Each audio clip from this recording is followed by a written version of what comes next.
Welcome to Sweet Life Beat Life. We hope this video helps. You start by prepping like a pro. Clean the surface with isopropyl alcohol and let it fully dry. This boosts adhesion. Once done, choose and mark the exact placement because alignment matters. Peel the Velcro sticker backing slowly, position it, then press firmly for about 30 seconds, especially along the edges. This compresses the adhesive and removes air.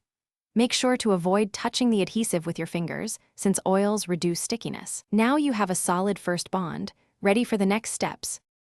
You continue by aligning the hook side with the loop side carefully. A slight mismatch reduces holding power. Once aligned, press the two pieces together and rub along the seam for 15 to 30 seconds to engage fibers and adhesive. Use firm, even pressure. If you're attaching to fabric or in a regular shape, wrap the Velcro and trim excess with scissors for a neat fit. If the item is heavy, stack two stickers or overlap ends. This increases shear strength and distributes load more evenly. You finish by letting the adhesive cure. Wait 24 hours before trusting it with heavy loads because full bond strength builds over time. Once cured, test gradually. Start with lightweight and increase to ensure the hold meets your needs. If the sticker peels or slides, don't panic.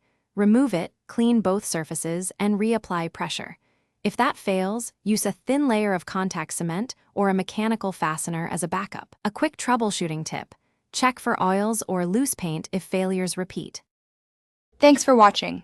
Consider subscribing if we helped you.